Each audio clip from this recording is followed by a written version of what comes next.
Hi, I'm Riz Khan. $5 billion and counting. That's the estimated cost to banks, airlines and medical facilities caused by the CrowdStrike software glitch that crashed computers around the world.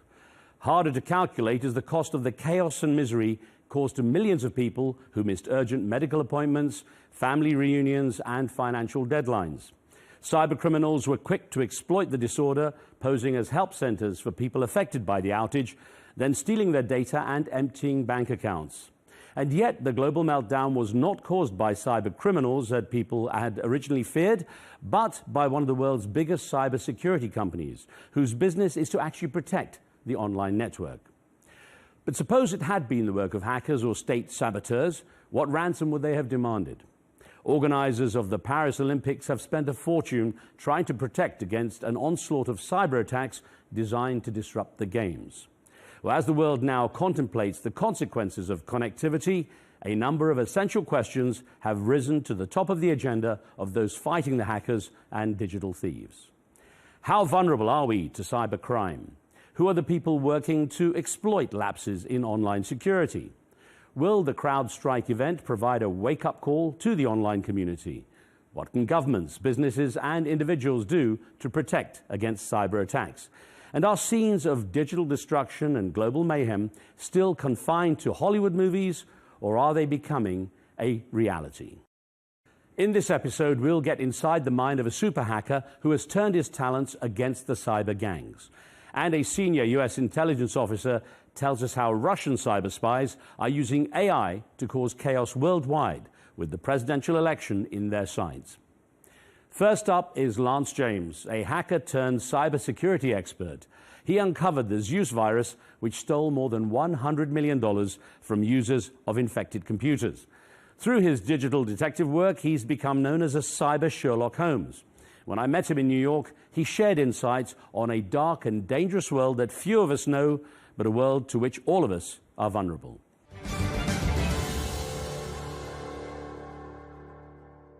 Give me a little background on you, because I know your life started out on the wrong side, I guess, in terms of hacking. Is that right? Well, it was more on the, so it was the 90s and it was a little different than what wrong side is today. So I just want to give context to that. But I was a little mischievous. I was a prankster in high school, always pushing the limits is probably how I would say it. But it's not like I was, cyber theft or phishing or stealing credit cards. I got a little bit of, I liked hacking and curious and playing around with back then on the internet, it was before there was a lot of GUI or UI and pretty stuff. And they had all these open Unix systems, which is an operating system before Windows was even a thing. And yeah, sometimes I would play around and find a server at NASA or this or that. And it was really kind of like a sport. It wasn't like that. And then I'd leave a note, hey, by the way, I found this. And in my mind, when you're a young kid, you justify that you're being a good guy. But in their mind, from their perspective, because I've worked on that side now, they're like, holy crap, I just got hacked. And, and so it was one of those things where it was I just needed to not be in a small town and needed to actually get into the tech industry and get some good mentors. What were the consequences of those kind of things? Anything really bad happen? Yeah, I did get in a little bit of trouble. I dealt with a judge in a court and, such like that. I was very lucky, though. I had the community. I had, I used to play organ for the church that I was at. I was an Anglican. So I was kind of well known in our small community. And so they actually kind of helped out, and it was kind of more of a slap on the wrist and scared me and woke me up. Even the minister came to me and even swore at me, talked my language as a teenager. And if I'm being honest, I feel when I look back at the way hackers are and what drives them, I always have the saying, we're insecure because we're insecure.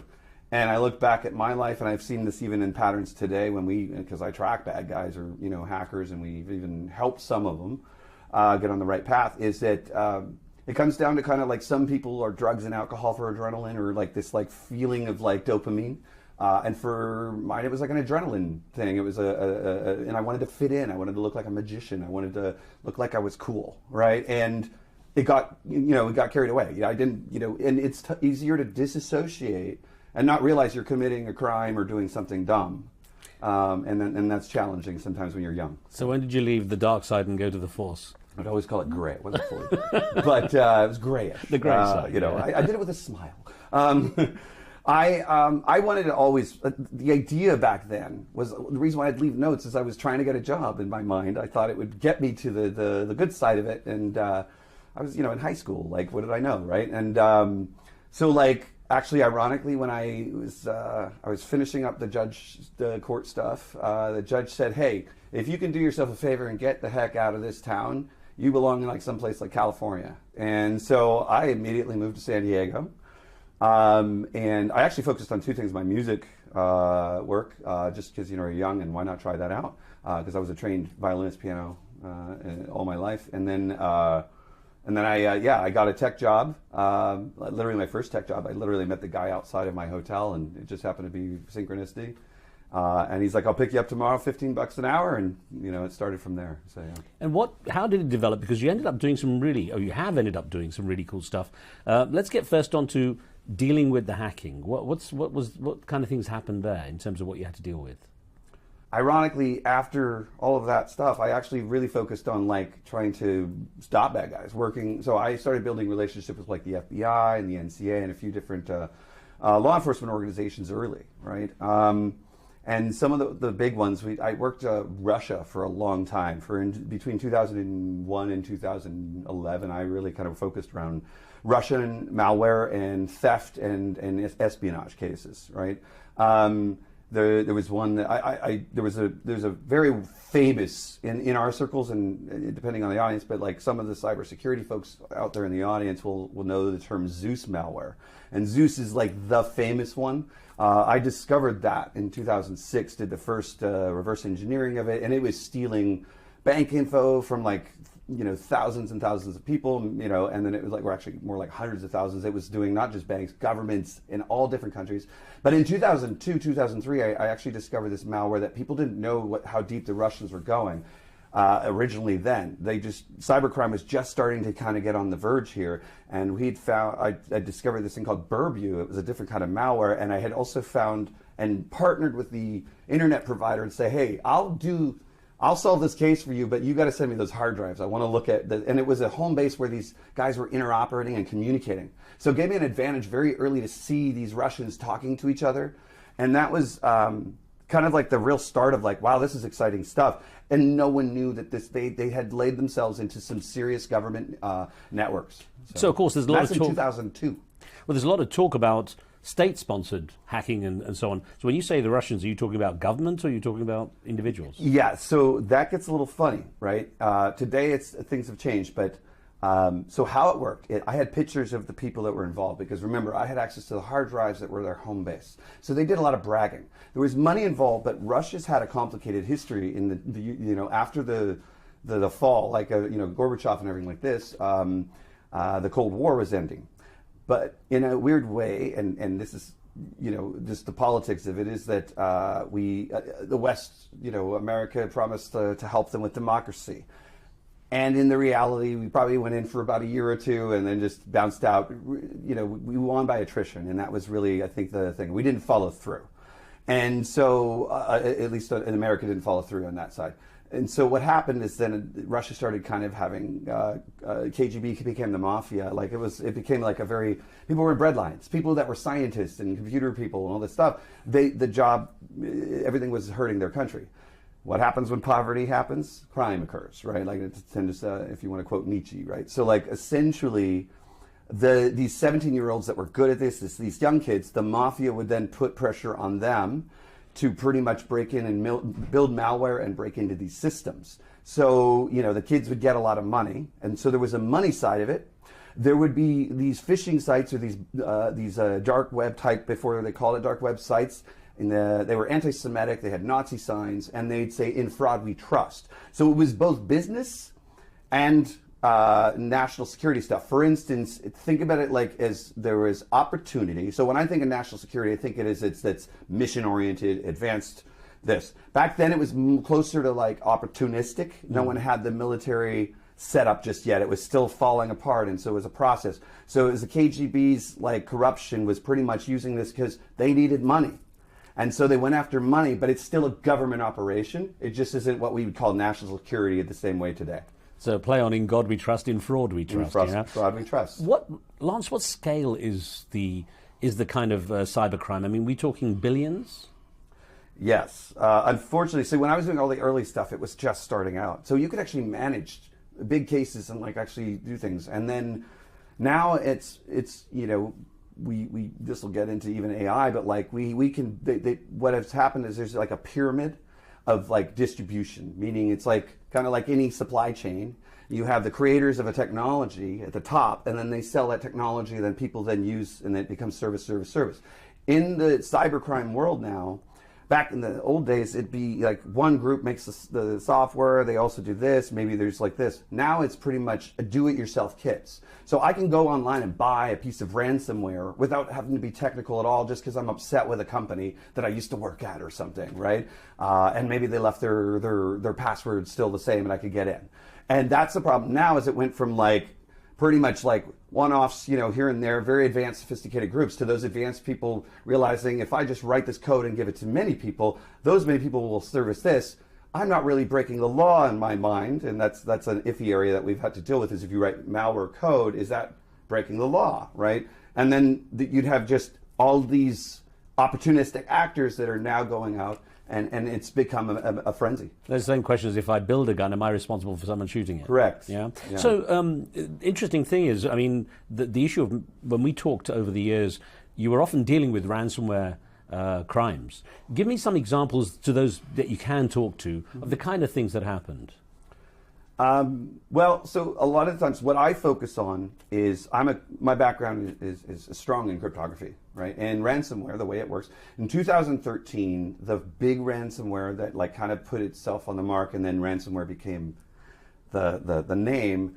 We've had ransomware since the 90s, technically. They were called logic bombs, but they weren't en masse. They were just concept ideas. It's kind of like Bitcoin was a concept idea in the 90s, but it's, you know, we needed computers to scale, right? And so now that cryptography can scale, right? You can generate keys on the fly, they're fast, they've got these, you know, we've got powerful chips, because it's all mathematical, so computation is expensive back in the earlier days. In 2013, there was a ransomware called CryptoLocker, right? And that was a Russian group, and it was, we talk about that distribution, it was actually, we go back to Zeus. There was a Zeus peer-to-peer version that was just designed. It was a different company. So think of these actors as different, running different like resellers or distribution companies, or I've got the ransomware, and then like the actors like trying to collect. It's an entire supply chain. So there was this Zeus peer-to-peer malware. It's kind of like the highway. They have already have all these infected machines to get, you know, and they'll sell and say, hey, we've got all these machines. You want to get your ransomware on these machines? Just pay us for a fee, and we'll like give you access to 100,000, or like, and it comes almost like tiers. Like, do you want 1 million? Do you want to, you know, and pay this? It's almost like Stripe, right? You know, and like just go and put in your credit card and go. It's not obviously just that. It's usually like a different kind of payment system, but essentially something like that. So what happened when CryptoLocker hit, it's shocking to everybody, because it was like finally the day that all the security people in the background were always kind of waiting for, because we knew it was possible because of the way cryptography works. But we had found a weakness. So I put together and worked with the FBI at the Washington field office and also New York. And we also then, I got calls from like the NCA. And what I did is I realized sometimes, you know, this is an international incident. And the challenge with law enforcement is that they have this thing called an MLAT, or a mutual legal attaché treaty. So it requires like, almost like extradition laws. It takes a while in paperwork. To get a hard drive fast would be very difficult. So there was this group that's a nonprofit, and also I created a mailing list so that like basically industry, law enforcement, wherever you're from, could talk to each other and share intelligence right off the bat, knowing, hey, we got to move fast, we can't wait for this. So if that occurred and it went through me, then I could hand that off to the UK, and if that occurred, then it was handed off this way, and it allowed them to just say, hey, I got this, and then those people could take action in their own country immediately. So you needed to basically build like an information sharing platform across internationally. So I built the CryptoLocker working group, and then we found a vulnerability in how it worked. And so what I like to do with ransomware is I like to find my job in the 2001 through even now, I like to find weaknesses in bad guy programs. It's all about offensive versus offensive. Like, you still got to go with the law. But essentially, I found a vulnerability that they had this, this information that we learned how to predict. Once you learned how to predict, we were able to feed that into all the systems across the country, and it would stop the ransomware from actually working in their network, so we could get ahead of it. So it was, and then we actually pretty much took down the Zeus peer-to-peer network, which was another team, and we did an FBI coordinated takedown, and it was one of the fastest takedowns I've ever seen for this kind of thing. But it was the first one, but it meant one thing: ransomware is not going away. When we see movies like, I mean, one of the Die Hard movies, someone takes control of a city's traffic light systems, they can bring down airplanes. Is this just Hollywood, or is this real? Today, it's been a little bit scarier, right? The net is a good one that I try to look at, right? So I grew up and I had a crush on Sandra Bullock as a teenager. So, and the net was kind of funny because when I was a kid, I'm like, that's not even close to true. But now you look at the net, and that is exactly what goes on. Identity. It started off with her identity was stolen, all of these things. The Hollywood movies make it seem like it's easy to do these things, like, the kid's just on his phone and suddenly changes the traffic lights, all that. But what the reality is that there are governments and foreign interference out there that are focused on, they have pretty much military outfits or certain type of outfits that just focus on gaining entry, but not doing anything with it, and almost collecting a black book, right? So they have the playbook if we had to go to war. So, and we're obviously seeing that more and more, like electrical grids and things like this with the smart energy. What I do, part of what I do is we also do pen tests for smart energy companies and other type of people that before they release something, that's the ideal way of doing it is to act like the bad guy. Right. Because if you put those in and then they're not secure, and we get, Moore's Law, and we keep going faster, the catch-up point is that. So yes, in a weird way, it's not as fast or as simple as it looks in the movies, but the reality of what's going on is real. As technology is advanced, it's very much plug and play. People don't have to be technical to use it. Are we becoming complacent as a society to the point where we leave ourselves vulnerable? All this thought about your cameras can be hacked and they can watch whatever you're doing, your phones can be listened to and everything. Is that all a reality? Yes. Actually, it's really into a really dark place there. This is not my research, this is actually our chief research officer, her research. She works on violence as a service, DDoS attacks, distributed denial of service, where people hit the network so hard it takes it down, things like that. But she's discovered even sextortion rings, and what they'll do is hack into people's webcams, and then it's caused people to commit suicide. It's caused it actually causes deaths because they'll hack into their webcams and blackmail a teenager because of a pornographic picture, right, or an inappropriate image, and it'll ruin their life. And they'll put this out there or this or that, and it's literally with children. And it's just, there's some really dark places that people are doing it.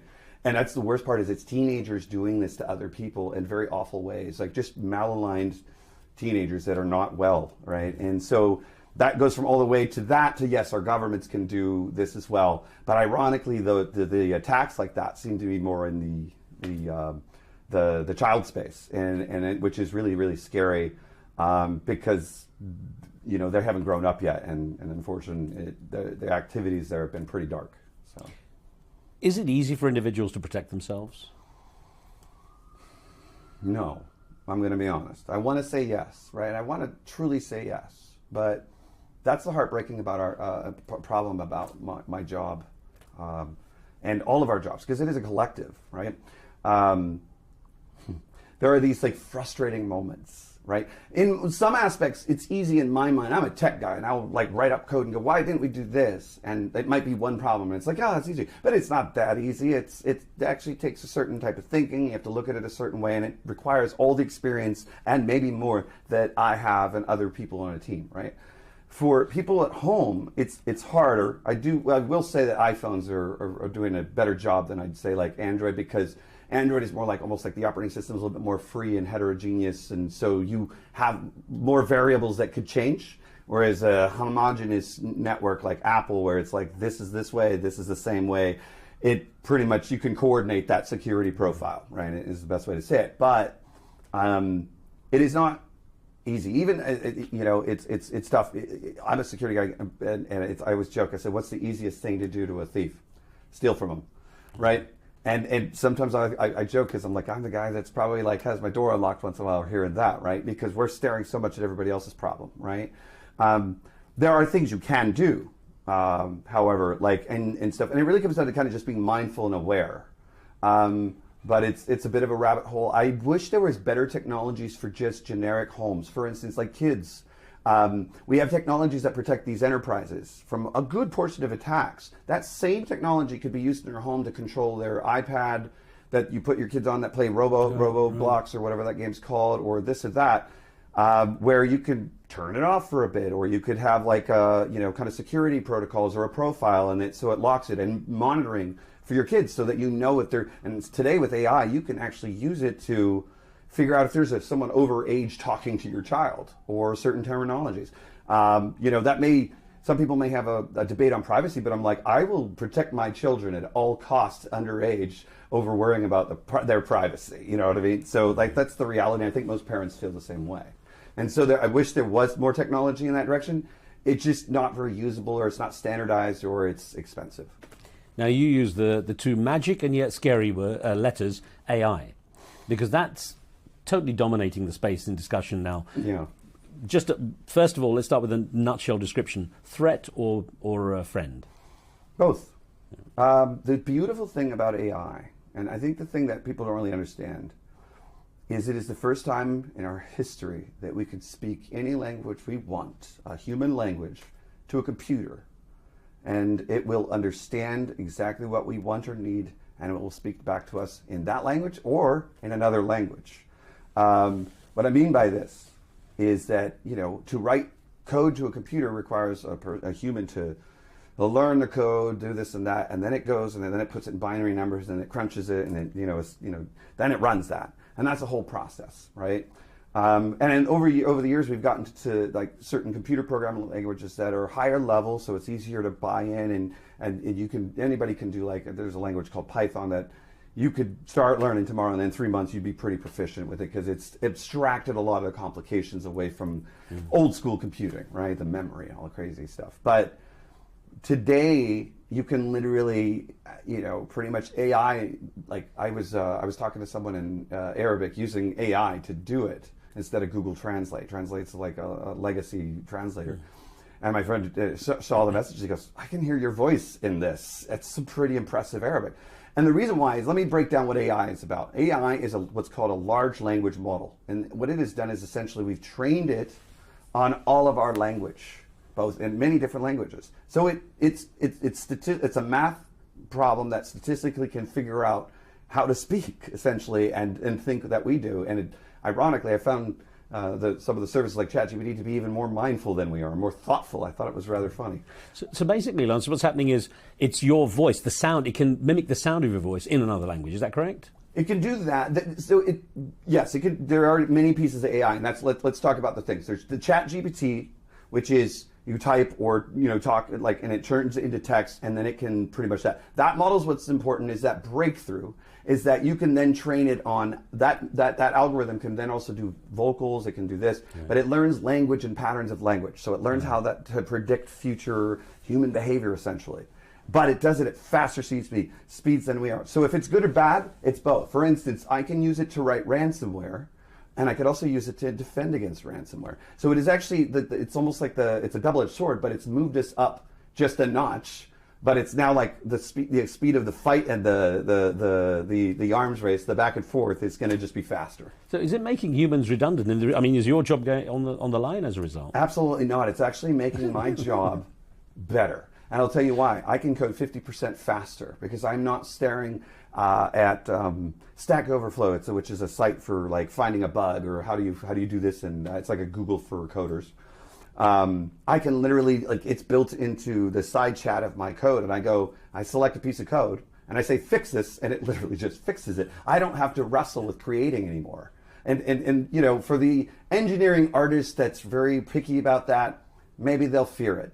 But for someone like me who's a CEO that also happens to like to code and create things very quickly, it's magical. I've been able to create things so quickly and have ideas from idea to fruition about 50% faster. So it allows me to finally do the human work I need to do instead of being like, I gotta spend my days figuring this out.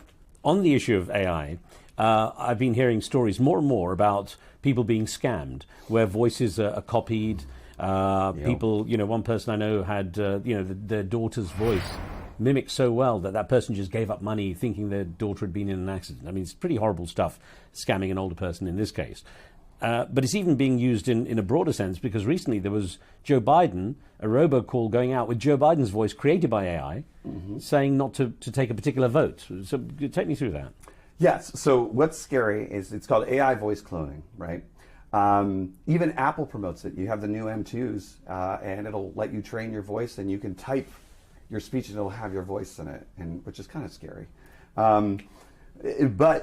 So like.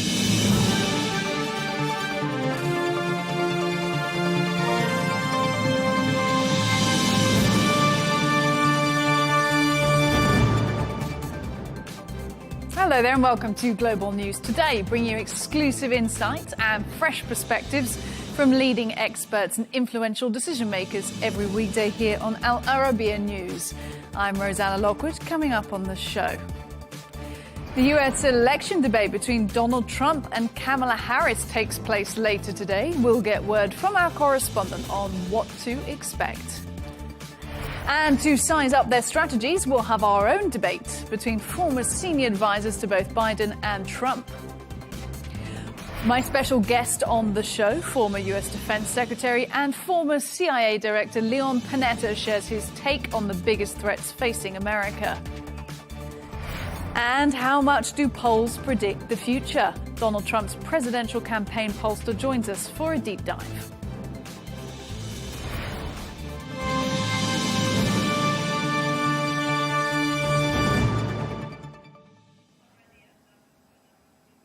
So let us head stateside then, where presidential candidates Donald Trump and Kamala Harris are preparing for tonight's live debate set to take place in Pennsylvania.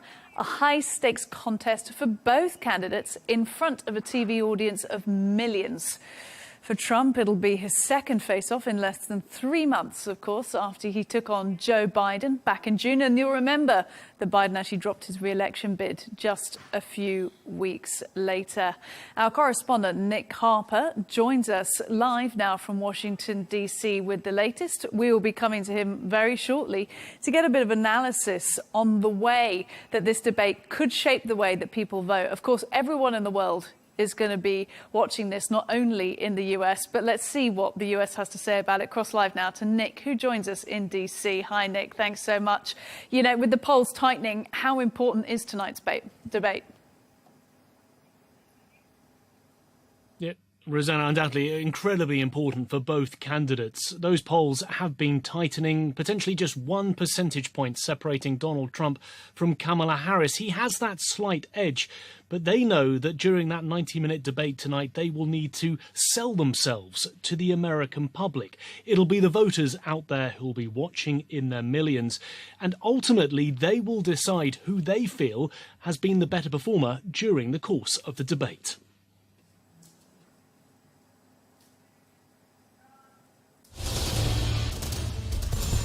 Unscripted. You're the sucker. You're the loser. The next segment, unapologetic. Wrong. That is absolutely wrong. Unforgiving. Excuse me, with a US presidential debate can be race-defining, sometimes even race-ending. The total initiative. As President Joe Biden found out in June.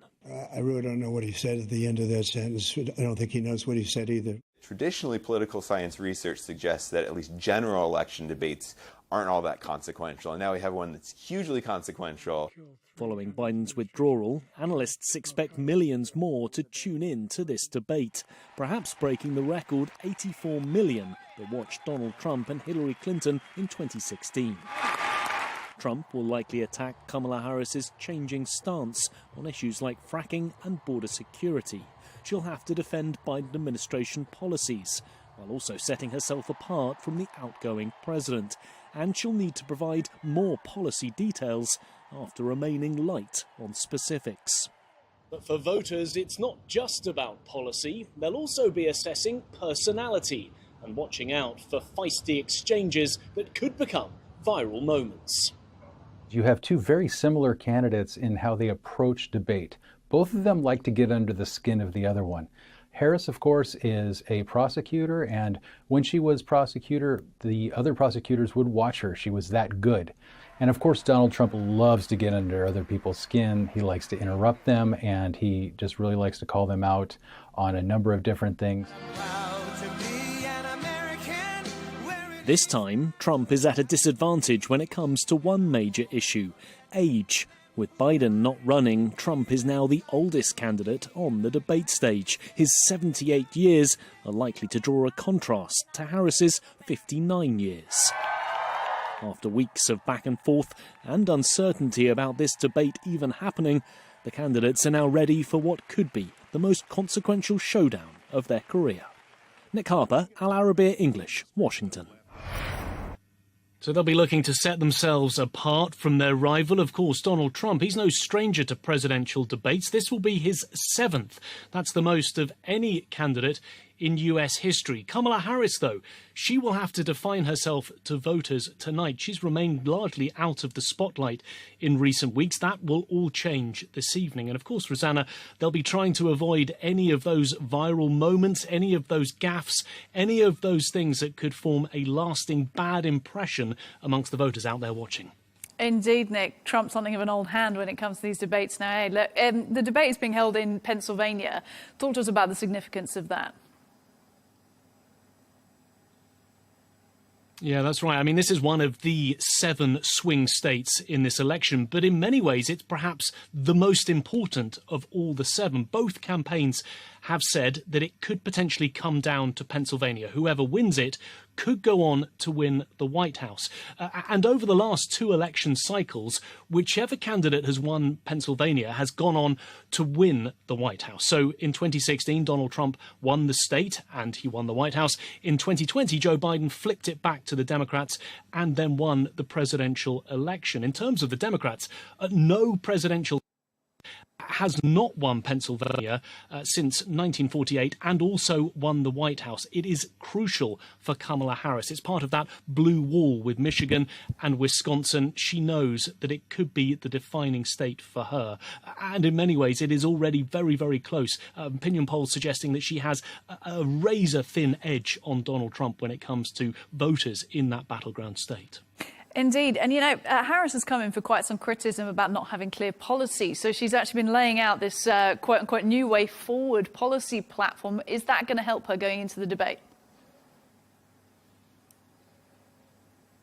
Yeah, fascinating that she decided ahead of the debate to announce some very solid policy proposals. And I think that really is to try and answer those critics who've been saying that up until now, her campaign has been largely light on policy. So she's previewed some of the things that she will undoubtedly want to speak about during tonight's debate, this idea of a new way forward. She says it's about protecting fundamental freedoms, it's about strengthening democracy and improving the economy. The specifics are all about a ban on price gouging, so therefore helping Americans with how much they're paying at the stores, trying to increase the number of houses out there by about 3 million units to help people who are looking to buy homes, and also trying to limit prescription drug prices, a whole range of things that she will speak about during the debate, but that she will also speak about on the campaign trail. We're told that she will be hitting battleground states from Thursday onwards, really trying to sell these new policy proposals. And of course, critics have been saying that she hasn't done enough in recent weeks to say exactly what she would do if she were to become president. And look, do you think this is going to be a one-time rodeo, Nick, or are we going to see a second showdown between Harris and Trump at some point? I mean, this might be it, Rosanna. It might be one and done, because remember, this date in the diary was meant to be the second presidential debate between Donald Trump and Joe Biden. They had one back in June. Of course, that ended Biden's campaign. It's now become the first debate for Harris and Trump. There has been some suggestion that 2nd of October could be a return match for the both of them. But Harris, up until now, has basically said, I'll wait to see what happens in this first debate. If Trump turns up, I'll consider a potential second debate. It seems that if she does well, she might want a second round with him. If she does badly, it's unlikely that she'll want a rematch. I think it's a case of wait and see, but this could be the only time that US voters get to see the two of them on a debate stage to make that direct comparison between the two of them. Look, Nick, I know you've got a very busy afternoon and evening ahead there stateside, so we'll let you get on, but I'm sure we'll be speaking to you again later this week. Thank you.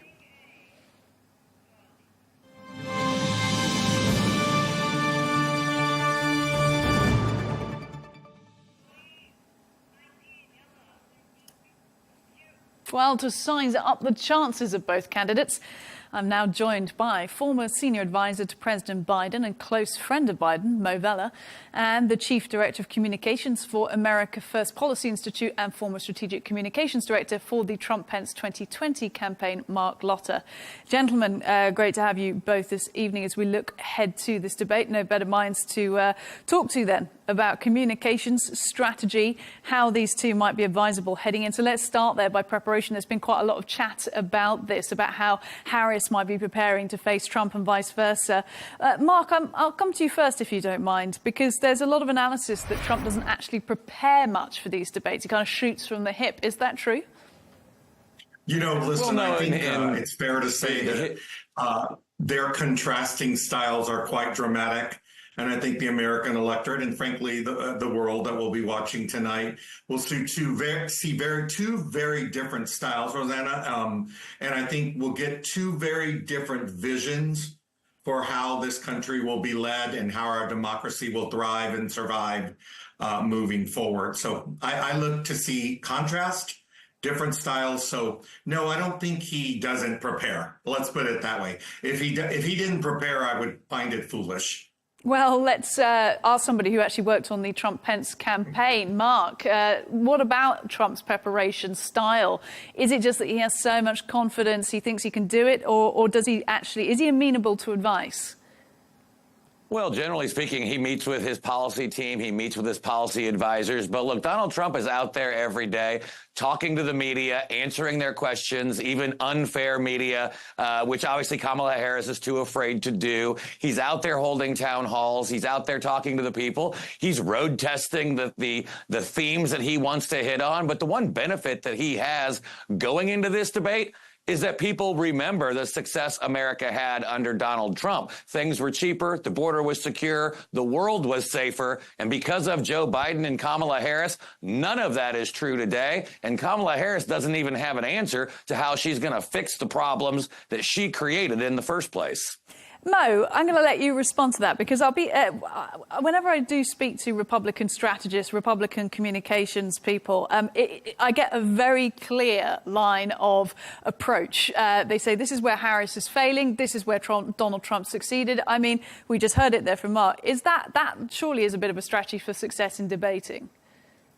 Well, listen, it's also absolutely rich to think that Mr. Lotter forgot to mention the more than 1 million Americans that died under their watch, thanks to the misleading of Mr. Trump under COVID, the economy that Mr. Trump left to President Biden, how quickly Mr. Lotter left that out, disastrous, thanks to a lack of leadership and ineptitude. So look, we can go on about who's at fault for what, but what's really going to happen tonight and what has been happening is Mr. Trump has never gotten above 47% in our electorate. So let's start with that, number one. Number two, I think you're going to hear tonight, I've never heard Mr. Trump talk about a vision for the future.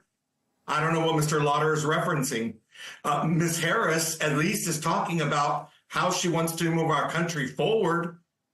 Mr. Trump's still stuck being racist and misogynistic and transphobic and divisive and hateful. If that's what you want and you want to vote for a convicted felon, knock yourself out. This guy's a clown. Well, let's give Mark a chance to respond to that then. Mark, go on. Mark, go on. A clown? No, very easily. I mean, come on. This is a joke, obviously. You know, inflation was 1.4%. Gasoline cost $2.39 a gallon the day that Joe Biden took office. Even Barack Obama's former top economic advisor told them not to do the American Rescue Plan, where Kamala Harris cast the tie-breaking vote and caused sky-high inflation.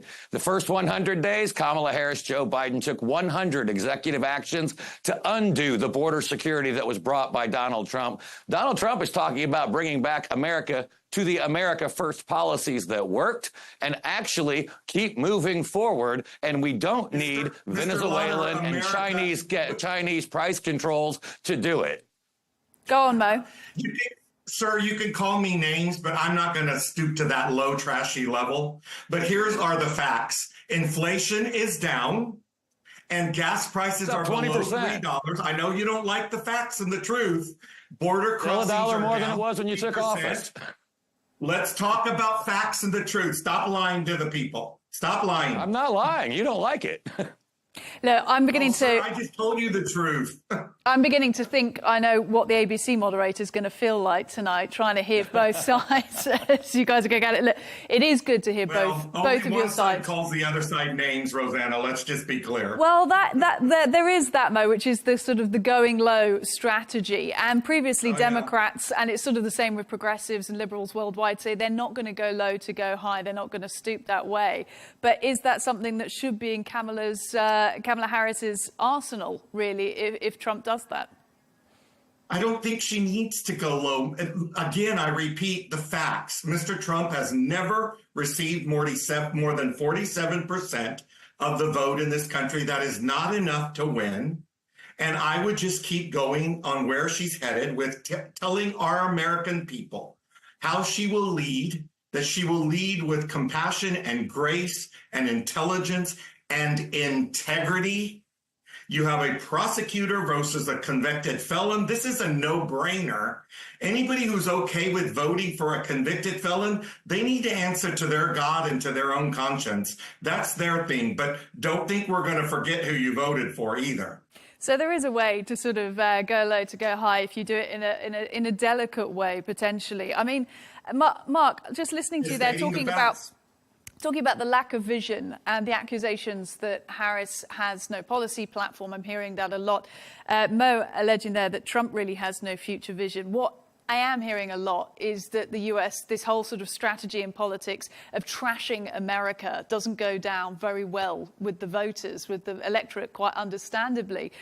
Do you think it's fair to say that the Trump campaign strategy has been trashing America at the moment because they want to use that as a point of difference against the Biden administration?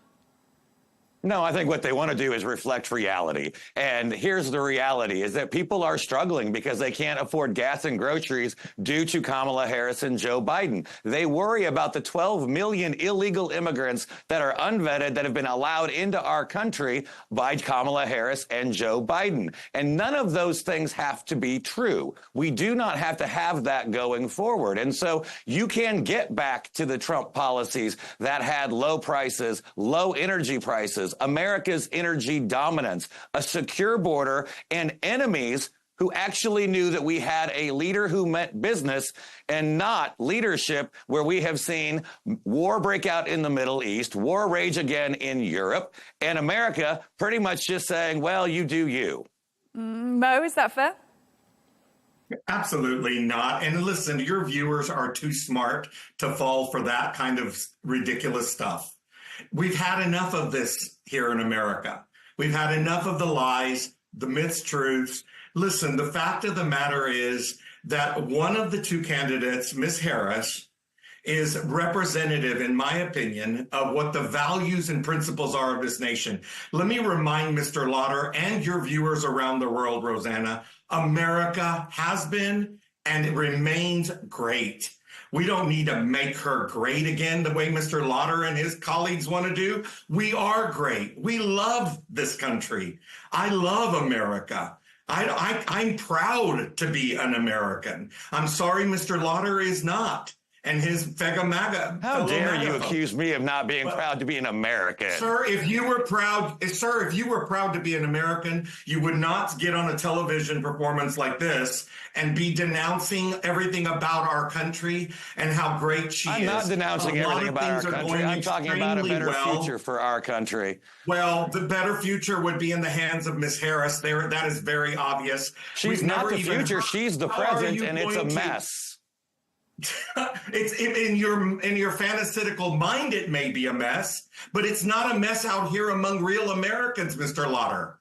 You're just making drama. I should go out there and talk to them about the groceries they can't afford. People who are choosing groceries or being able to pay their utility bills. Inflation is under control. We have avoided the recession that everyone anticipated that we inherited from your guy. We inherited 20% higher than when you took office, sir. From your guy. The gentleman. And the blood of 1 million Americans on your man's hands, not to mention he's a convicted felon. More died under Biden than died under Trump. We can do 1 million people died under Biden than died under Trump. A million people died under your guy, and you know that. Stop misleading. More people died under Joe Biden than Donald Trump. A million people died under your guy because he acted like it was nothing.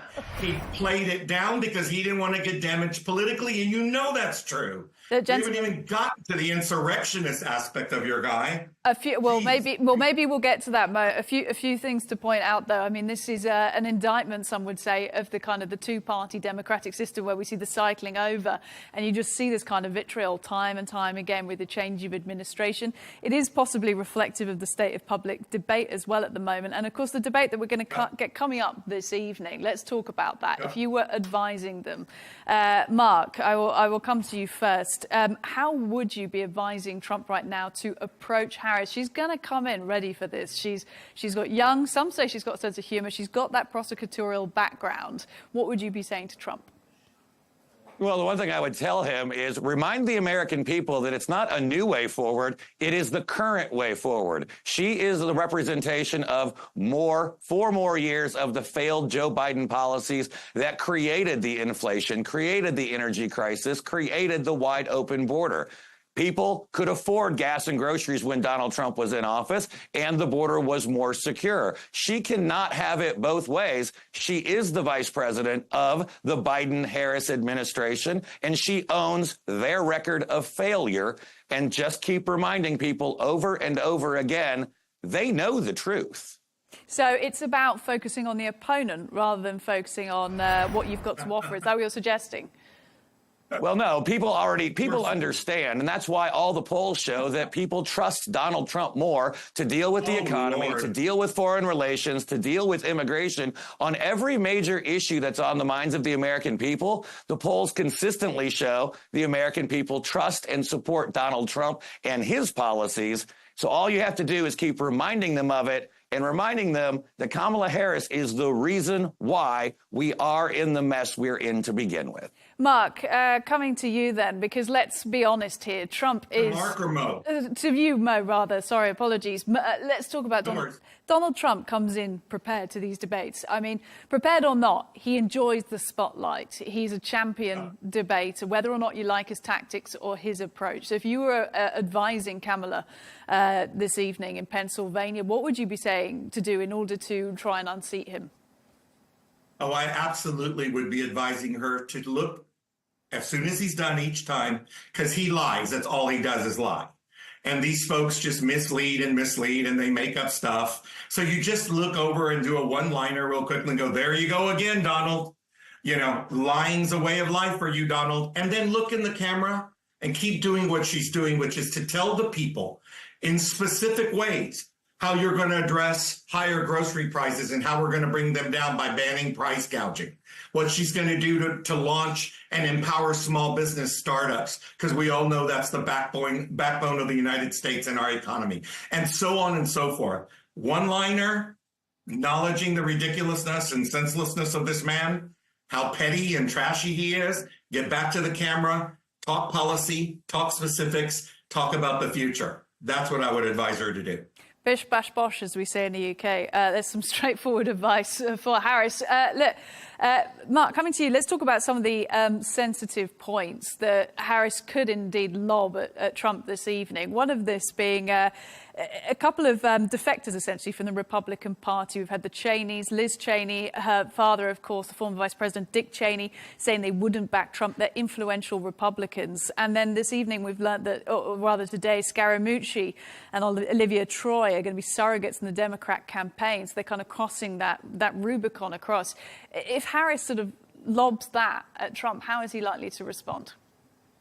He's going to laugh it off for the joke that it is. I mean, come on, Dick Cheney, just a few years ago, was being accused of being a war criminal by the liberals, and now suddenly they love him. And as opposed to Anthony Scaramucci, I mean, the guy didn't even last 11 days in the White House before he got fired, so I get it. He's bitter. And you want, you know, the Cheneys? Well, I've got Tulsi Gabbard and Robert F. Kennedy Jr. I mean, people make up their minds. We have a shift going on right now in American politics.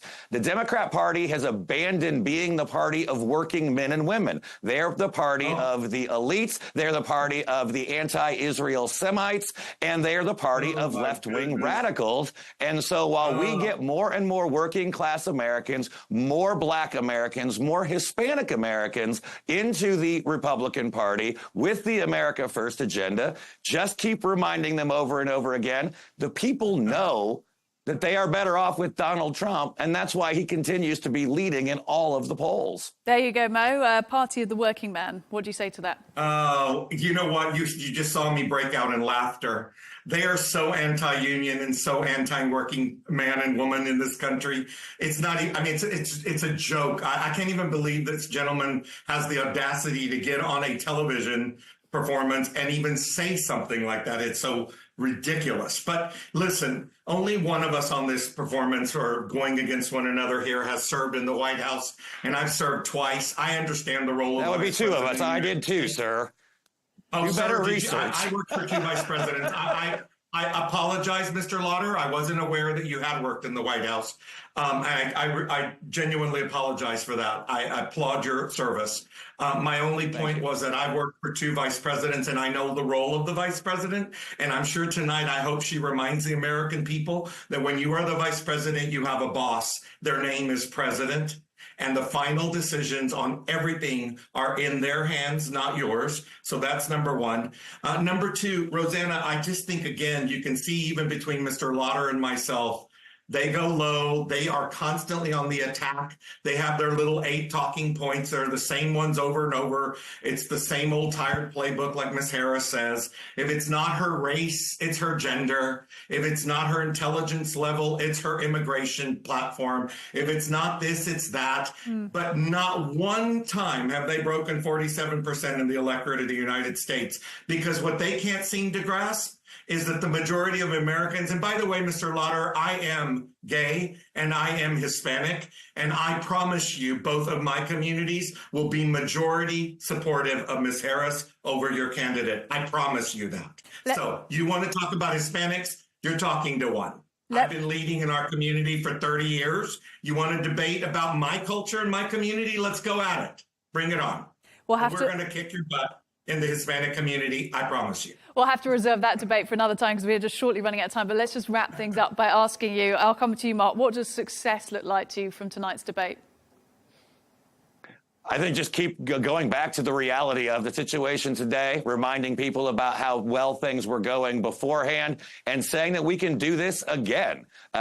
This is really what it's about. James Carville, Democrat, famously said it's about the economy, stupid. And there is a reason why 2/3 of the American people think our country is headed on the wrong track. It's because of Joe Biden and Kamala Harris, and the only way to change it is to kick them both out of the White House. Very clear. Mo, what you let's class as again, success. let's stick to the truth, truth and facts. Truth and they facts. Can't stand them. I love them. We have the best economy in the world. You can use any criteria or standard to judge it, and we have the best economy in the world.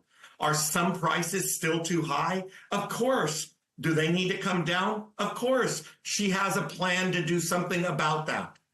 Inflation is under control. We avoided a recession thanks to Biden and Harris. And Mr. Lotter and his folks don't like it. But they also forget the truth and the facts. They left us in a mess when they left office. A mess. If he wants to debate that, let's talk about data and facts. So I suggest success tonight for Ms. Harris is simply demonstrating to the American people that she is the absolute right person at the right time with the right experience, the right temperament, and certainly no criminal nefarious behavior in her past, nor in her future, the way her opponent is a convicted felon. Moderator calling time here, which we hope that the moderator this evening will do as well to keep the balance. Look, gentlemen, this has been more entertaining than it should have been. I consider this debate closed on the US election debate, and we'll let you get on with it. Thanks so much. Thank you. Thank you.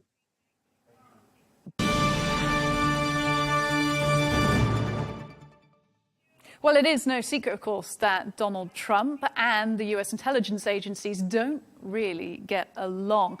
So what does that mean if Trump gets back into the White House? And what does it mean for America's place in the world? I spoke to former U.S. Defense Secretary under several Democrat administrations and Obama-appointed former CIA Director Leon Panetta.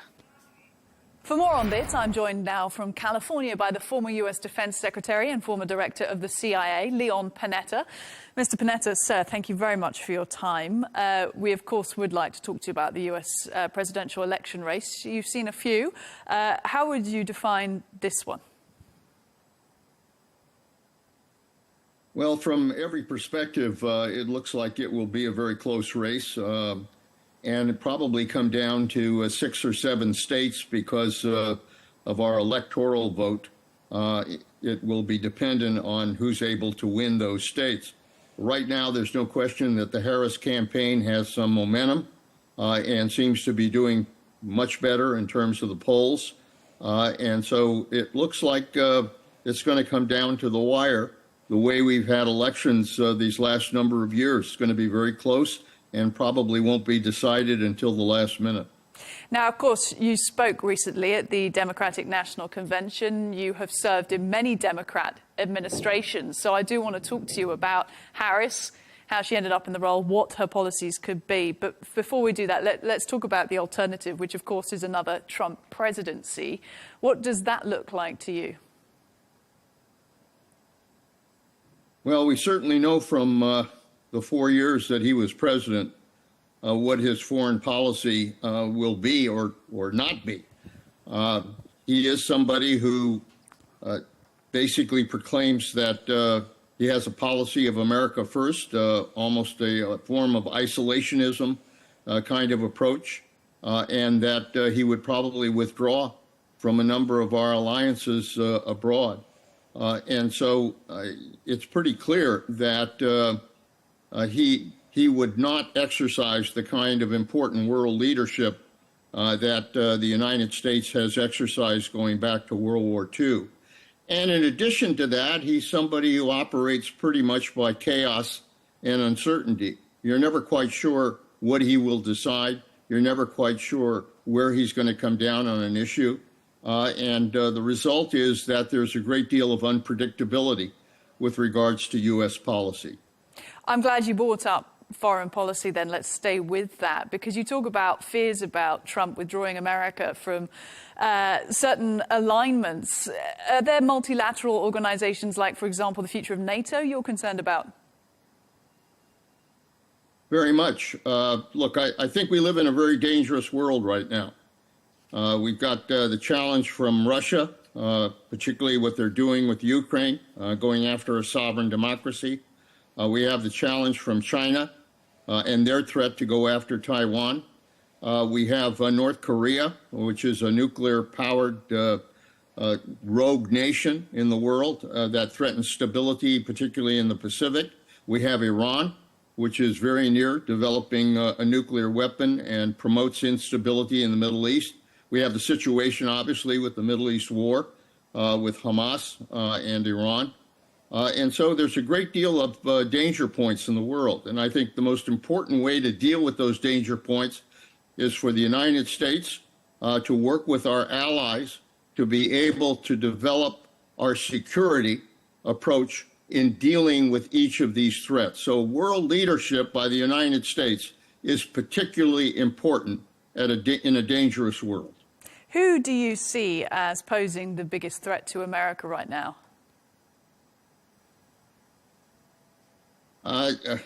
Because there are so many dangers that are out there, I think probably the biggest danger is making sure that our democracy works here in the United States and that we have a strong democracy. We're a country committed to our Constitution. We're a country committed to free and fair elections. We're a country committed to the rule of law. All of those are now in some way being challenged. So I think probably the most important thing that can happen is for the United States to be able to develop a strong democracy that can provide the kind of world leadership that I think is critical in today's world. How concerned are you? You mentioned there about interference in your democratic processes. A recent issue, well, it's not recent, it's one that gets highlighted in every election in the US and in the UK over recent years, and in Europe, about Russian disinformation playing a role in the US presidential election debate. There's been stories about sort of Russian-funded influence operations in video and online and digital, and of course across social media. How concerned are you about that? Well, extremely concerned. We had the Justice Department this week announce indictments against some Russian players who were engaging in disinformation and trying to undermine our election system. Look, the Russians have been trying to interfere in our election system going back a long way. They did it in 2016, they did it in 2020, and they're doing it now in 2024. They are using social media. They're using cyber attacks of one kind or another. They're trying to distort information that goes to our people. And so it does represent a threat to free and fair elections, what Russia is trying to do. And then there's, of course, the more overt things. Russian President Vladimir Putin, just in the last few days, coming out and quite endorsing Kamala Harris, saying that would be his pick for the election. How did you receive that?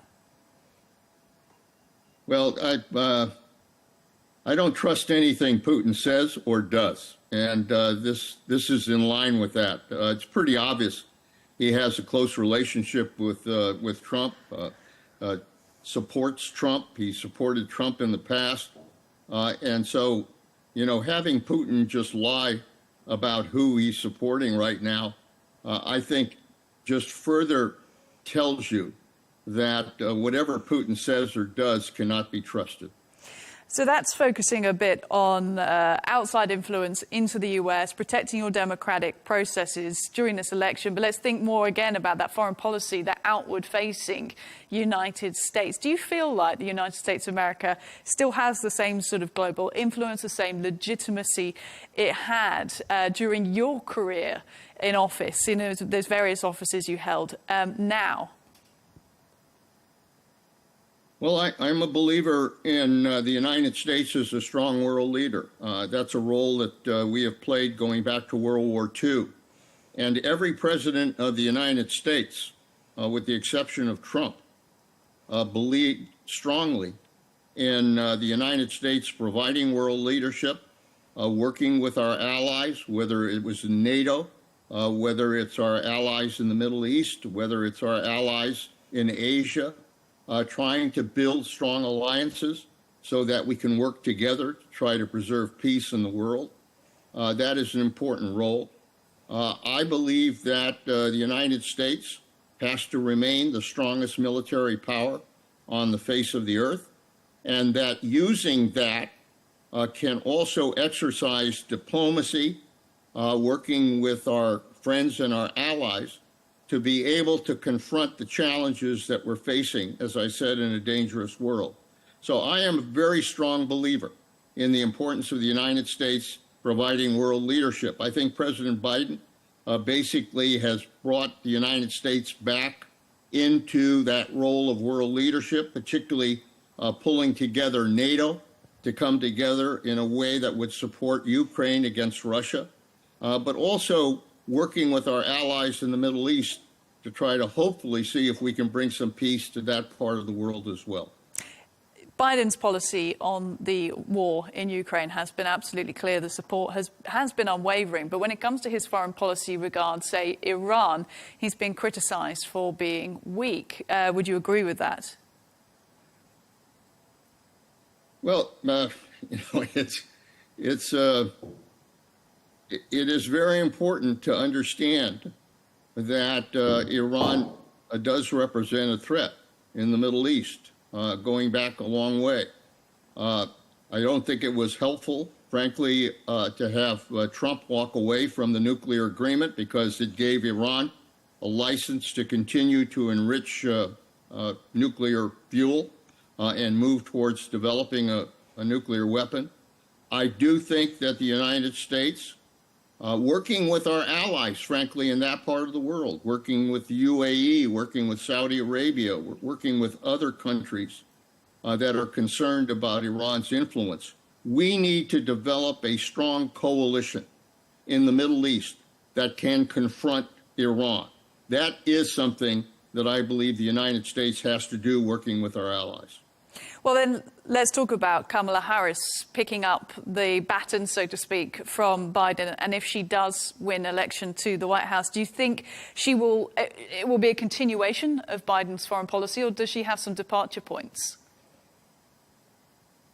No, I think she'll be her own person. She is, I've known her going back a number of years here in California. She is first and foremost a prosecutor, was a strong prosecutor here in California, was Attorney General, and as Vice President, obviously has engaged with a number of foreign leaders and helped negotiate a number of issues that the United States has been involved in. But I believe the most important thing about Kamala Harris is that she is a pragmatist. She believes in dealing with the world as it is, not pretending that, the world is not there and not dangerous. And for that reason, I think being a pragmatist, being a former prosecutor, she's going to want to be able to put evidence together in order to support foreign policy by the United States.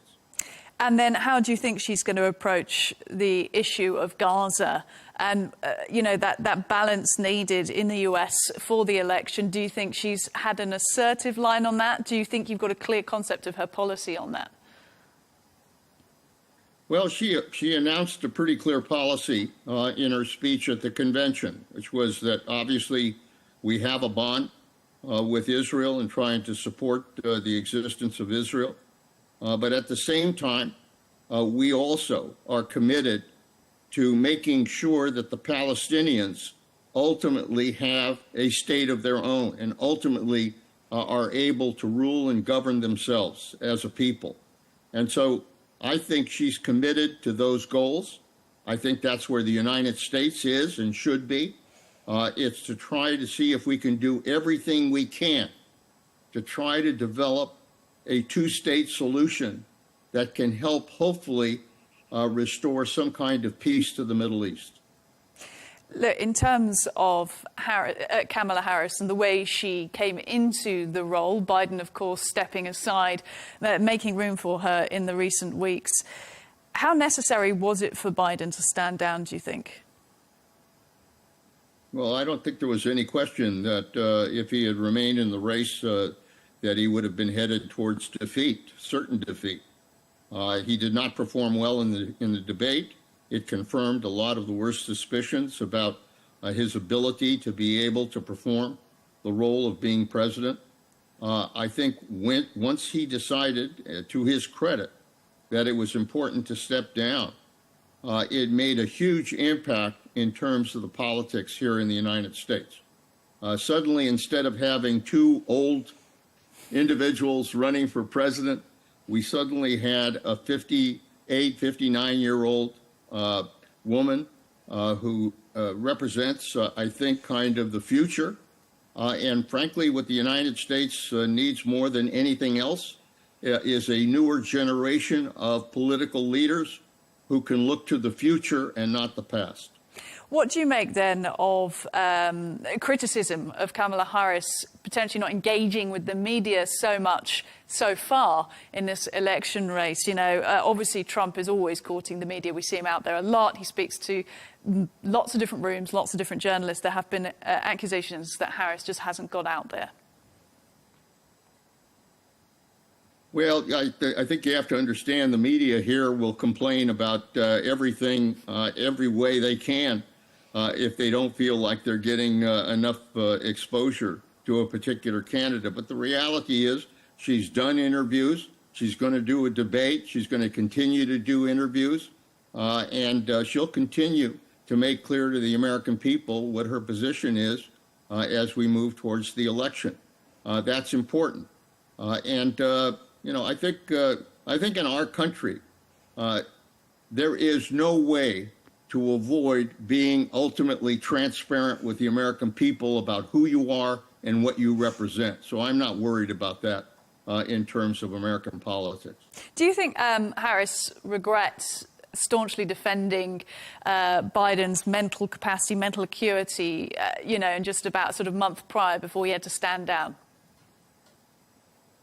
No, look, she was vice president of the United States. Most important thing about a vice president of the United States is loyalty to the president of the United States. That's been true for most vice presidents. They wouldn't be in that role if they were not loyal. So she did what she had to do at that point, and now she is the candidate for president of the United States, and she's very much her own person. That is a reflection, frankly, that in our democracy, whatever challenges we face, we ultimately find ways to deal with it and to move forward. Let's talk then once again just about Trump, if you don't mind, given, of course, your vast background as director of CIA, US Defense Secretary as well. But in terms of the way Trump interacts with intelligence authorities and military authorities, but intelligence particularly, called the intelligence community part of the deep state. How does that work in practice if he becomes president again? How does that relationship get managed? Well, it makes it very difficult because, very frankly, the role of intelligence is to speak truth to power. That's why we have intelligence. That's why other countries have intelligence sources, is to be able to determine what the truth is and make sure that those who are responsible for leading a country have that kind of information, critical information, in order to make the right decisions. Trump has always had a bad relationship with the intelligence community because he doesn't like to hear the truth. And as a result of that, he was not somebody who, first of all, was willing to really accept that kind of intelligence, but he also treated it badly once he received it. Instead of protecting what is, very classified information, he behaved in a way that actually jeopardized the sources that produced intelligence. So he's not very responsible when it comes to dealing with intelligence. I'm not quite sure how he'll handle it, because if he only wants people who will tell him what he likes to hear, then he will never be able to get the kind of intelligence he will need as president. That's a worrying concept, of course, with America having the power it does as an economic and military sort of superpower, and the way that geographical elements are tilting increasingly, especially when we think about China and other world powers, and the need or potentially the reality of more military confrontation in the future. Of course, nobody wants to see that. I'm not saying that. It's just there is reality being discussed there. So if Trump was indeed president when there was need for more US military capability, how much control do you think he would have? What would that relationship look like? Well, that, frankly, from my point of view, that's another problem with Trump, is he doesn't quite understand the role of the military. The role of the military here in our country is to defend our country from foreign enemies. That's the role of our military forces. They are not to be used in this country against our own citizens. They are not to be used to round up immigrants the way Trump is talking about if he's elected. They are not to be used for those purposes. So the military is specifically responsible not so much to the president, but to the Constitution. And therefore, it's going to be a strained relationship should he be elected president, because he keeps talking about the military as if it's his personal bodyguard. That's not what the military is about. And just while we were on that subject of the way the world is changing, we're seeing certain different geopolitical alliances. Well, not different, they've been there for a while, but certainly seeming to be cemented more in the axis of, parts of South Asia. You're thinking China, you're thinking Russia as well. I mean, you've had just decades to watch this happen. What are the things that concern you most when you think about global security going forward? Well, I'm very worried about this axis of autocrats in the world, this relationship now between China and Russia and Iran, I think is very dangerous. And it's for that reason that I think the only way to respond to that threat is for those countries that believe in the ability of a country to be sovereign and to deal with its own issues, for those kinds of countries to come together and represent both a security force and an economic force in confronting this axis that's out there that I think jeopardizes peace in the world. Do you think those types of concerns, understandably from somebody who was a director of the CIA, a US Defense Secretary, do you think they translate to the American public when we think once again about the election cycle and candidates having to talk about how much they would, for example, commit to military defense spending, how big your military is, how much needs to go to intelligence? Do you feel like the American public, I know it's hard to speak about them at large, are sympathetic to those types of concerns? I think the American people want a strong America, and they want a secure America. When I was director of the CIA and Secretary of Defense, I felt my primary role was to protect the safety and security of the United States. And I believe the American people want to make sure that whoever's elected president, that individual will protect the United States of America. And for that reason, I really do believe that ultimately the American people will really care a great deal about whether or not a candidate is truly devoted to protecting our national security, to developing a strong defense, and to building the kind of alliances that I believe are extremely critical for the United States in the 21st century.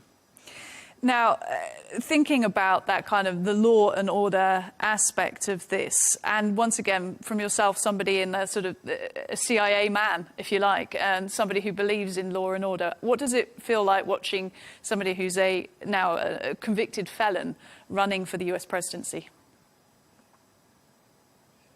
Look, I think there are some issues that are critical to those that want to be president of the United States. One is that they swear an oath to preserve, protect, and defend our Constitution. Donald Trump, when we had the last election, and he lost that election, instead of implementing our Constitution, refused to accept the results of the election. In addition, presidents believe in the rule of law, that we have to abide by the law.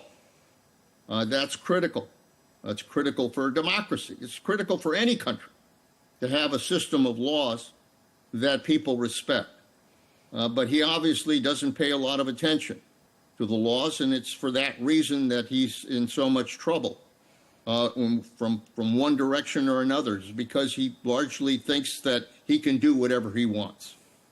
And lastly, it's very important to be for free and fair elections in this country, that every person in this country has the right to vote. They have the right to vote for whoever they want, but ultimately they have the sacred right to have their vote be counted. And that's something that obviously President Trump has ignored in the past, and I think he will ignore in the future if he does not succeed in this race for the presidency. Well, that took my next question from me. I was going to ask you, are you concerned about that if he doesn't legitimately win the next election, that there will be further events potentially on the scale of January 6th, or at least him claiming that it was an unfair election?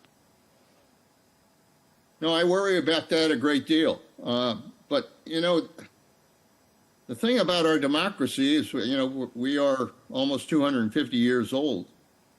And what our forefathers, those who developed our Constitution, believed was important is that power never be centralized in any one branch of government. And in order to make sure that power would not be centralized, they built a system of checks and balances in our democracy where the executive, the legislative, and judicial branches are checks in terms of making sure that power is not centralized and that we enforce the requirements of the Constitution. I think ultimately we've survived that over 200 years of history in a way that has protected our democracy, and I think ultimately that will happen again. And just finally, do you think it is possible, as he has claimed, that the US justice system can be manipulated, weaponized? That, I'm sorry, that the US justice system can be weaponized. He calls it Operation Lawfare, this idea that there's a sort of witch hunt for him. These are his words. Is it possible within your system, within the US legal system, for it to be weaponized in that way?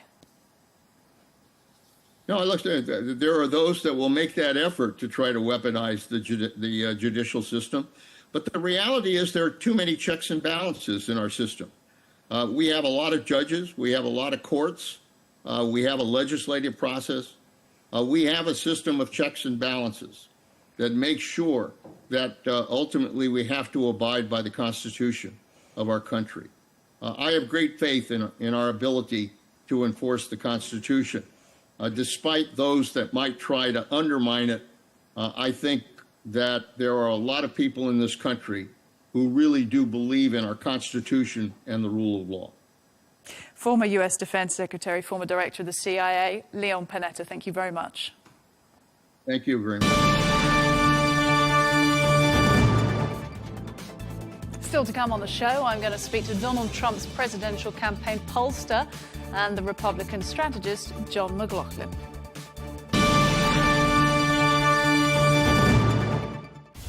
From the White House to Gaza, Kiev to Beijing, elections, economics and the environment compete with conflicts and other complex issues for our attention.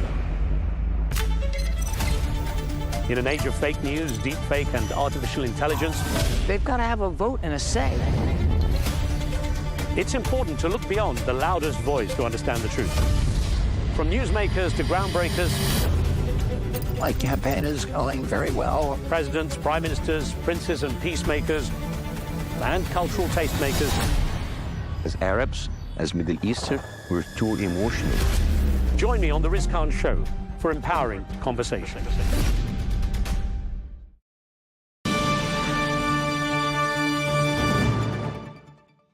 Now, for a deep dive into the world of political polling, I'm joined by John McLaughlin, Donald Trump's pollster. Thank you, sir, so much for your time. Look, a bit of welcome news, it seemed, from the polls over the weekend, post-Labor Day, a bit of activity, and Trump pulling slightly ahead must have been welcome.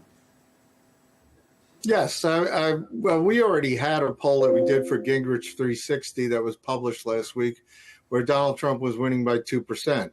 And we model our polls based on the 2020 turnout, where it matches the CNN exit poll. So there's more Democrats than Republicans. There's more Biden voters than Trump voters from 2020. But right now with Kamala Harris, we've got a 2-point lead, which is a lot better than where we were in 2016 when the pundits over here were predicting a Hillary lock, and a lot better than where we were in 2020, where they were predicting a Biden blue wave. And they didn't materialize because we ended up very close elections both times. In 2016, we won by an electoral college majority by 78,000 votes in 3 states.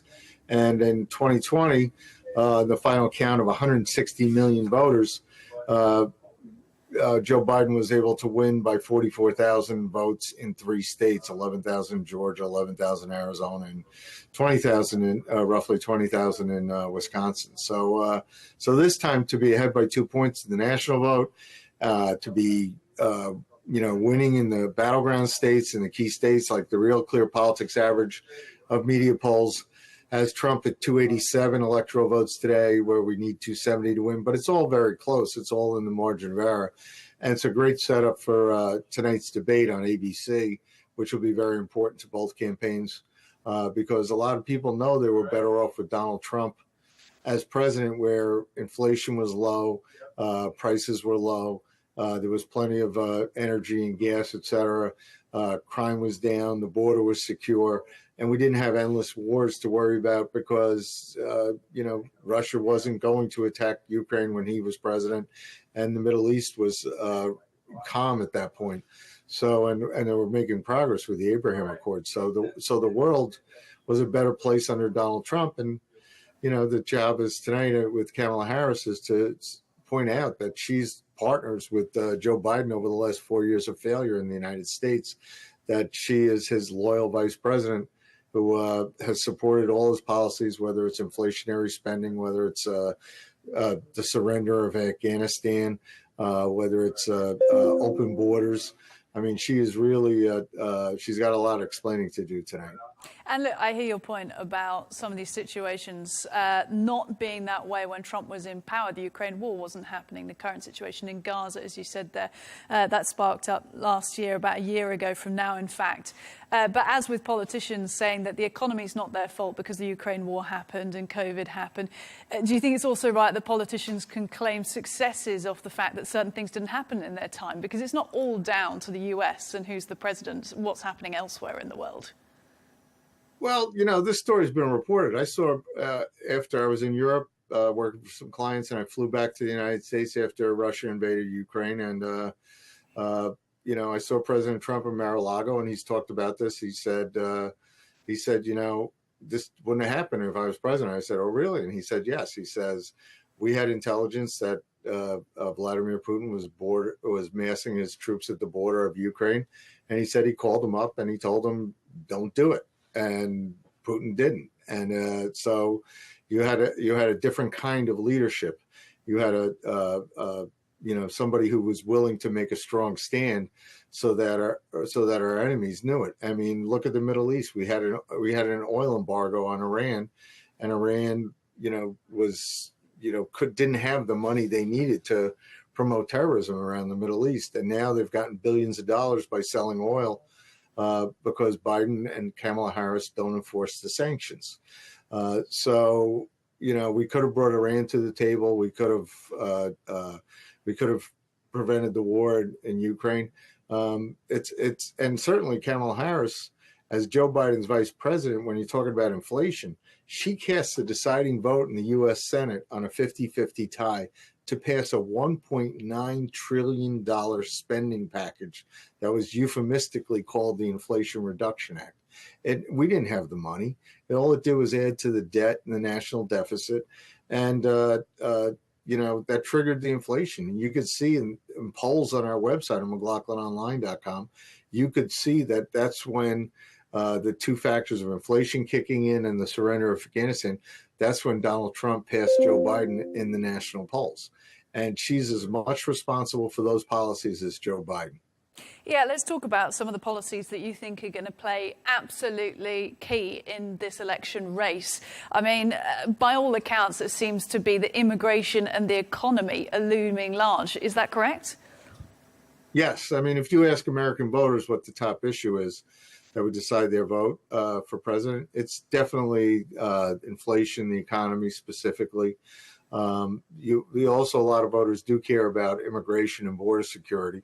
And you have a lot of voters who are caring about their jobs in the economy, and they're caring about they care about what's happening to their family. Because we had in our last national poll that we asked, 84% of all voters in the United States said they've been negatively impacted by inflation, 50% to the point of having trouble making ends meet, affording basic necessities.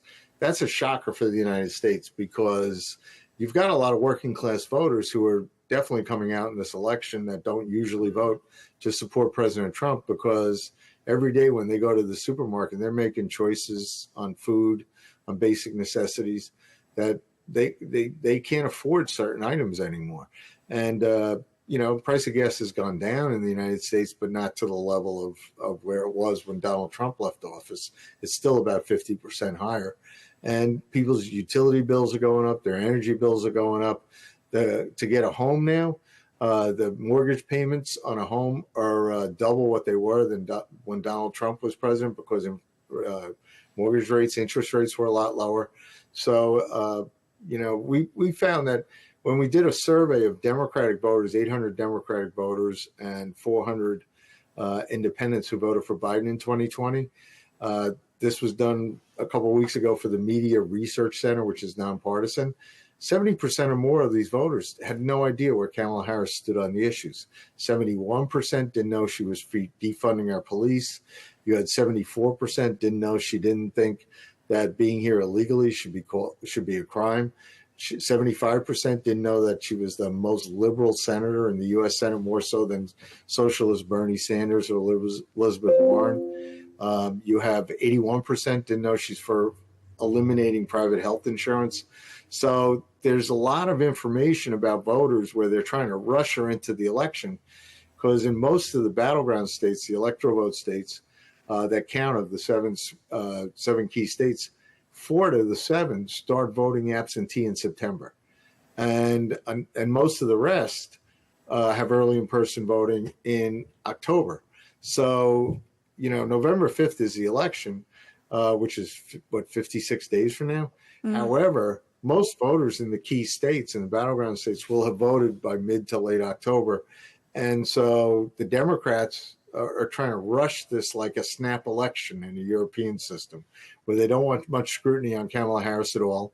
It's been 51 days since she's picked, and she hasn't held a single press conference. And this is the only debate she agreed to. Donald Trump challenged her to debate on September 4th that they wanted hosted by Fox News. She wouldn't do it. He challenged her to another debate at the end of September that NBC would do. They didn't do that. And in the meantime, the Media Research Center, which I said is nonpartisan, has found that she has gotten 84% positive coverage since she was selected, while Donald Trump's gotten 89% negative coverage from the mainstream media in the U.S. And ABC, which is hosting the debate tonight, has given her 100% positive coverage to 93% negative coverage for Donald Trump. So it's amazing where we are in the polls, but a lot of people in the United States, are looking elsewhere to get the information about the facts and what's really going on in the with the candidates and who Kamala Harris really is and what her record really is. I think you've already inferred from some of your answer there what you think is happening when it comes to the media and the way they're covering both candidates. But just tell me a little more detail. Why do you think that's happening? Why there is more positive coverage for Harris than Trump? Well, I think it's media bias. When you have a lot of the main media celebrities in the United States and figures. They either are sympathetic to the Democrats or have a history of themselves of being Democratic partisans, and also you have basically a media that doesn't like Donald Trump and his populist views. I mean, there's a Washington political class in the country that there's a populist revolt going on right now, where the big symbol of that was Robert F. Kennedy Jr. endorsing Donald Trump. There you had a left-wing populist endorsing a right-of-center populist. And why? Because they've tried to censor his candidacy. They tried to knock him off the ballots of the Democrat primaries. Then they started trying to knock him off the ballots in the general election because they thought he would take votes from Biden. And then, when you think about it, Donald Trump, through the grace of God, survived an assassin's bullet. And Robert F. Kennedy, who lost an uncle and a father to an assassin, the Biden-Kamala Harris administration didn't give him Secret Service protection. He had no protection until they took a shot at Donald Trump. And Trump had too little Secret Service protection. And you look at, they've come together on a lot of issues, whether it's chronic health problems in the United States, whether it's their support of free speech and opposition to censorship by big tech and big media in the United States. I think that's symptomatic of what's going on in the country, and that's why in the last Gingrich 360 survey we did last week, 2/3 of all Americans think the country's on the wrong track, and that's where every vote that Donald Trump could get exists in that wrong track vote. I'm glad you brought up the assassination attempt, John, because it feels like a lifetime ago now, quite frankly. It was such a huge event. You don't see things like that happening within decades of each other. And do you think the fact that it's just not discussed that often anymore, it is so huge, an assassination attempt on a presidential election candidate, and all the visuals that came with it. And at the time, I remember media pundits saying this is going to win him the election. It's a done deal now. That photo of Trump raising his fist into the air was so powerful. And yet it's no longer really discussed. Do you think it's been sort of baked into the media mindset, but also the public? No, they undercovered it right in the beginning. They didn't cover it the way they've, you know, I grew up, I remember where I was when JFK got shot. I remember where I was when RFK got shot, Martin Luther King got shot. And it didn't have it all, that kind of a coverage. And the country is so polarized by parties and you know, those who support Washington, those who are against this kind of like ruling class. It's really shocking because, you know, we did a poll right before the Biden-Trump debate in June, and we had Trump up 2 points. And then you have a month go by where, all of a sudden the media says, because Trump decisively won that Biden-Trump debate on the issues, they're like, oh, Joe Biden's now too old. I mean, he was fine to be president. He's still going to be president, but he's too old. He was just behind in the polls. And then, you know, as I said, President Trump was able to survive the assassin's bullet. Republicans have a convention in Milwaukee where the whole party's united. And all of a sudden, Joe Biden drops out, succumbs to media pressure. He handpicks Kamala Harris. Kamala Harris gets a honeymoon. We take another poll right then, and Trump's still up 2. And then we took a poll last week. Trump's still up 2. I mean, the coalitions, and again, all those polls were modeled after a 2020 turnout. There were more Biden 2020 voters than Trump 2020 voters. And it matches the CNN exit polls by ideology, by party, by minorities, age, etc. But the country's so polarized, and the media is driving that, where I agree with you that it's amazing that, you know, they don't even talk about it anymore. They don't mention it. They don't want to curry any sympathy. The biased media doesn't want to curry any sympathy for President Trump. And, you know, in the meantime, you've got the people in the heartland of the country and what we call the Rust Belt in the United States and the Sun Belt in the United States. They're appalled by what's going on in the country right now. And they're uniting behind President Trump. And we don't necessarily bounce in the polls, but we grind up. And as we grind up over Kamala Harris, because people don't know where she stands on the issues. I mean, yesterday there was a story that she's in favor of illegal immigrants coming to the United States to get free health care for gender transition operations. That's, you know, you've got legal citizens here, you know, who came in, immigrated legally, went through the process, took them years. They don't get free health care. I mean, it's like, it's you know, it's kind of there's a real big values discussion that has to happen tonight in the debate. And, you know, we know that Kamala Harris will try to get personal President Trump. She'll try to get him to explode in some way. She'll want to call him, you know, she wanted to be able to walk away and say, oh, he was being racist or misogynist. You know, President Biden, when he debated President Trump, he called him a convicted felon. And you've had all this lawfare. That's another thing. You know, 6 out of 10 voters in America think that these legal cases that have fallen apart against President Trump have been political. The majority of Americans think Joe Biden was behind it. And they think they're just trying to stop Donald Trump from becoming president. So, I mean, this is a very, very important election where the things that have gone on in this election, we've never seen before in the United States. And it's just, you know, our democracy is strong that we're trying to make sure that we have an honest election and a fair election. And, you know, they've got voter ID in a lot of states we're defending. We want to make sure that, like in Europe, like in other parts of the world, you know, you have to be a legal citizen to vote. You have to be, you know, people have to know who you are and, you know, show voter ID and make sure it's an honest and fair election. And, you know, that's the goal here. I'm hearing that time and again from your fellow countrymen who I've been interviewing over the past week about this election, that they really do think this is pivotal for so many reasons. Before I get on to talking to you about the debate, because I'm interested to get your views about what we could expect, just on the polling side of things, as with every election environment anywhere in the world, there are lots of polls and some of them come out differently than others. And some people say we believe the polls and others not. You mentioned the razor-thin margins before, CBS poll having Harris actually ahead into crucial swing states, Michigan and Wisconsin, recently. When you're presenting this polling data back to Trump's campaign and potentially even to Trump himself, how is it received? I mean, they use it strategically. The vast majority of polls that are done inside the campaign by myself or Tony Fabrizio are not released to the public. We released some data after Kennedy endorsed us because his remaining vote supported Trump over Harris 2-1. So that was good. But we generally don't release those numbers. But when you look at the, say, Real Clear Politics average of polls, which is an aggregator of the better media polls, they typically underpoll Republicans and they underpoll Trump voters.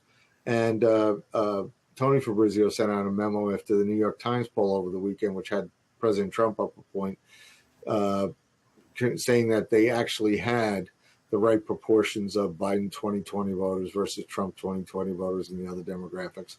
So, there's been a history of like I said, in 2016, they said it was going to be a Hillary lock. On election day, they were predicting her win. And we were saying it was going to be a close election and Donald Trump would win. And we, fortunately, by 78,000 votes in 3 states, Pennsylvania, Wisconsin, and Michigan, we won out of 139 million votes. And then you had the same thing again in 2020. So I think the smart money is on a it's going to be another close election. However, those polls, the media polls, tend to underpoll Trump voters. And after the election, they say, oh, the Trump people wouldn't answer the phone.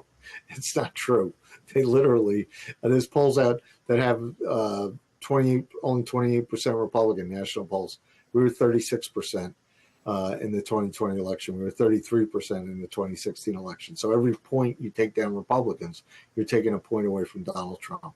Do you speak to Mr. Trump directly, John? Have you been in the position where you've had to present him polling data, even if it's not necessarily positive? How does he take it? Well, we were the only pollster inside the campaign during the primaries, and our polls were extremely accurate in the primaries in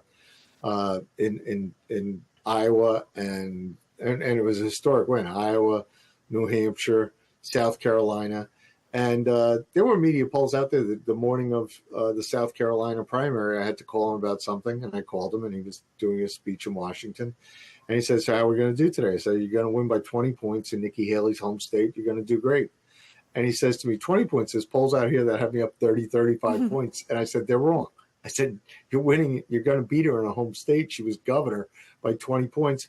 And that includes, it's an open primary. So Democrats were coming into our primary. 20% of that poll had people who voted with a history of voting in Democrat primaries and were favorable to Joe Biden, and we were still winning by 20 points. So once you tell him the facts, he's fine. And I was with him on the primary night on March 5th, the Super Tuesday, and we won every state but Vermont, and he wanted to win Vermont too, but we didn't. So it's like, if you do your homework and it's well, well reasoned and for statistics, it's an unreliable science in many ways. But if you're careful and you're smart about it, you use it strategically. President Trump, rises to the occasion. And he makes my polls come out right. So. He's a candidate like no other in the history of America, in that he's able to, be on message and direct his message at the voters and connect with the voters at a gut level, at an important level that helps them in their everyday lives. Has there been any impact of influential Republicans, like, for example, Liz Cheney, her father in particular, former Vice President Dick Cheney, saying they wouldn't back Trump, they couldn't back Trump, they'd rather a Democrat candidate than Trump? Has that had any impact in the polls? Yeah, I think the polls that we're seeing, it's helped us go up a little bit because Unfortunately for Vice President Cheney, a lot of people didn't like the extent of the Iraq War and some other things in the United States that they went on too long. So it's probably helped us a little bit, which we'd rather, it's one of those things where President Trump, is trying to do what he can for the American people, keep us out of endless wars. And Liz Cheney, she made a terrible mistake when she sided with the Democrats and voted for impeachment. And she went from being a leader of the House Republicans to, being perceived as a Democrat, and she got crushed in her Wyoming primary. So it's one of those things where we're moving forward. We're running against Kamala Harris. And when you look at where Kamala Harris stands on the issues, whether it's open borders, whether it's inflation, whether it's crime, whether it's keeping America strong and out of wars and supporting our friends like in Israel, et cetera, President Trump, that's the real comparison that we need to see now. And that's what the voters are looking for. The American voters, they see the country as on the wrong track. They want to get things back to a future where they know things will get better. And when you compare President Trump's record to Kamala Harris's record as Joe Biden's vice president, it's no contest. Most Americans know they were better off 4 years ago than they are today.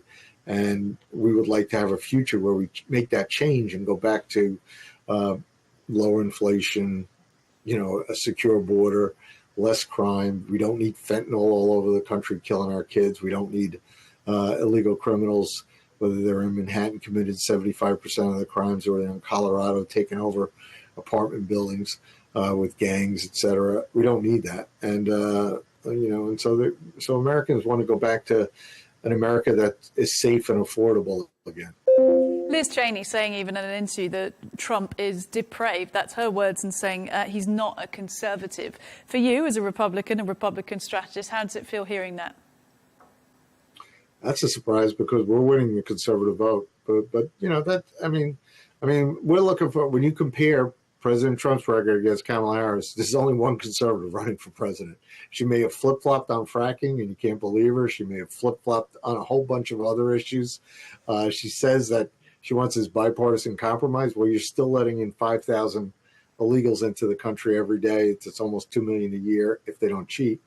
It's people don't want that. So it's like there's one conservative running for president, and that's Donald Trump. And there's one very extreme liberal running for president, and that's Kamala Harris. Well, look, John, when I speak to you and I hear you sort of taking on these points one by one, it puts me in the mind of a debater. And, of course, we're going to see Trump facing off against Harris this evening. First time Harris is going to be up there, of course, in this race.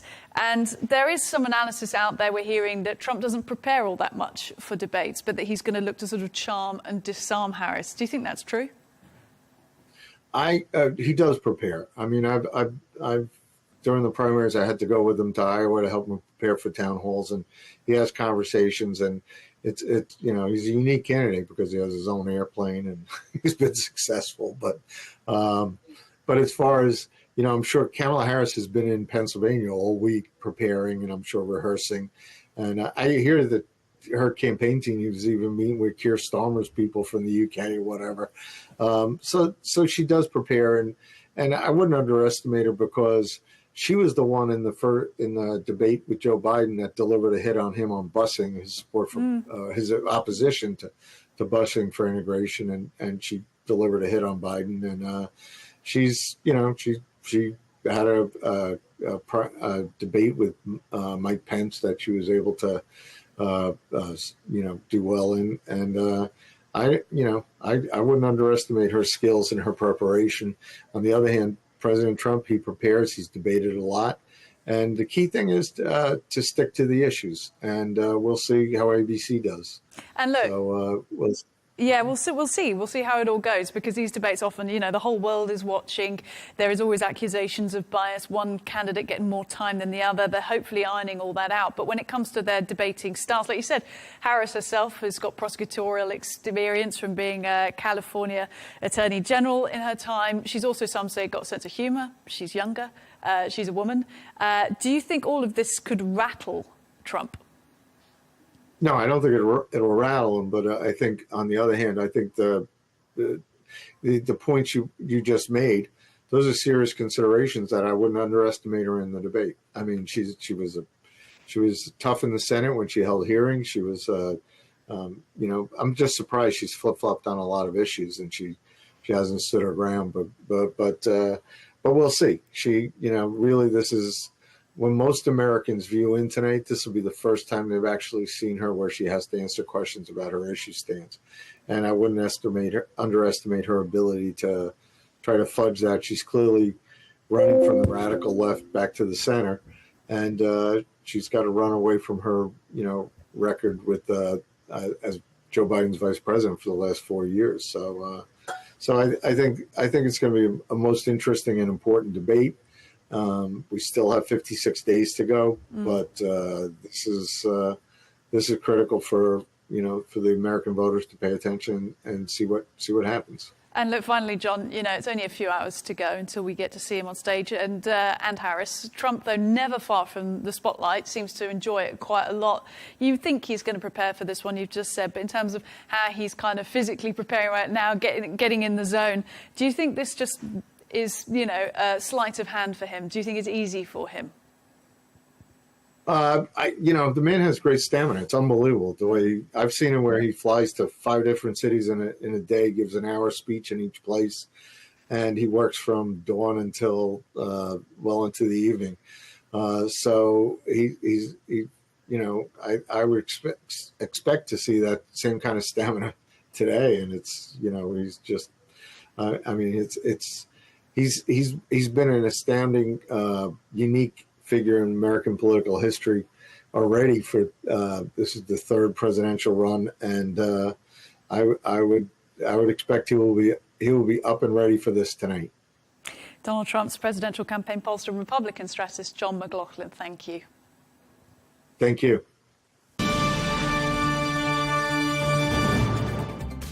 Well, that is all for now. Thanks so much for watching. We'll be back here same time tomorrow. See you then.